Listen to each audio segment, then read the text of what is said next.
আমি মরে যেতে পারতাম চিনি স্বল্পতায় আতুর ঘরে, টিকার অভাবে পোলিও ধনুষ টঙ্কারে, বেয়ারিশ লাশ হয়ে রাস্তার ধারে। আমি মরে যেতে পারতাম ভয়ঙ্কর জলোচ্ছ্বাসে তুষার ঝরে, বন্যা খরায় খাবারের অভাবে আফ্রিকা ইয়েমেনের শিশুদের মতো। আমি মরে যেতে পারতাম প্রথম ও দ্বিতীয় বিশ্বযুদ্ধে হিরোশিমায় পারমাণবিক বোমায়, হাজার বছর চলা ধর্মীয় দাঙ্গায়।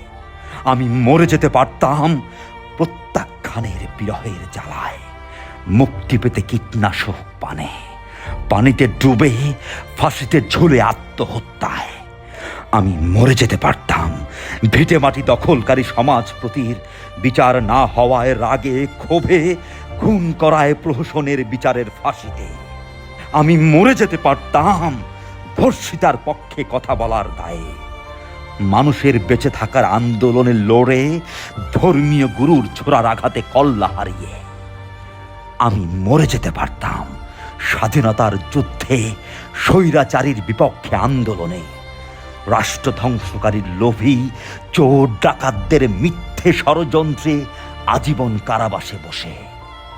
আমি মরে যেতে পারতাম সন্ত্রাসী কিংবা আততায়ীর গুলিতে, মায়ের কোলে গুলিস্তান, শাহবাগ, পল্টন অথবা রেস করছে, ক্ষমতা লোভী পিচাস রাজনৈতিক মিছিলে, পুলিশের গুলিতে অথবা আগুনে পুড়ে।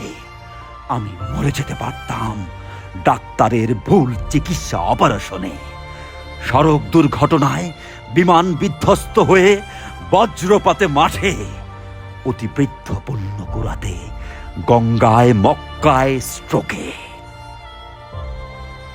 মৃত্যুর কোটি কোটি কারণ থাকা সত্ত্বেও আমি বেঁচে আছি, কারোর অভিশাপ অথবা দয়ায় নয়।